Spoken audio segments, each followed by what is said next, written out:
എടാ ഞാന് കഴിഞ്ഞ ദിവസം ഒരു തോട്ട് വായിക്കാനിടയായി. അലിയാര് തങ്ങളുടെയും ഫാത്തിമ ബിവിയെയും പറ്റിയുള്ള ഒരു തോട്ടായിരുന്നു. അതിങ്ങനെയായിരുന്നു ഞാൻ വായിക്കുക. "ഓ ഫാത്തിമ, ഇത് നിന്റെ അലിയാണ്. എന്റെ സങ്കടങ്ങളെല്ലാം അവളുടെ മുഖം കാണുമ്പോൾ മാഞ്ഞു പോകുമായിരുന്നു. ഞാൻ അവളെ അഗാധമായി സ്നേഹിച്ചു. അല്ലാഹുവാണേ സത്യം, ഒരിക്കൽ പോലും ഞാൻ അവളെ ഫാത്തിമ എന്ന് പേര് ചൊല്ലി വിളിച്ചിട്ടില്ല.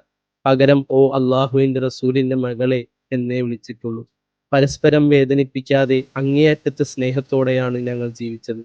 കാണുമ്പോഴെല്ലാം ഞാൻ അവളുടെ കൈകളിൽ ചുംബിക്കുമായിരുന്നു. ഒടുവിൽ പ്രിയതമയുടെ വേർപാടിൽ അദ്ദേഹം അവളെ കുളിപ്പിച്ചു, കഫം പുതപ്പിച്ചു. ശേഷം അദ്ദേഹം തനിയെ ഇരുന്നുകൊണ്ട് അവളുടെ കാതുകളിൽ വിങ്ങലോടെ മന്ത്രിച്ചു, ഓ ഫാത്തിമ, ഇത് നിന്റെ അലിയാണ്."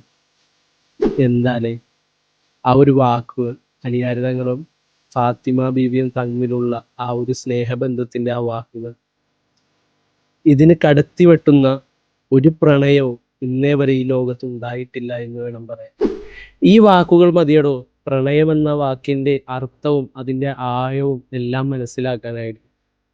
ചിന്തിച്ചു നോക്കണം പ്രണയം എന്നാൽ എന്താണെന്ന്. ഇൻഷാ അല്ലാ.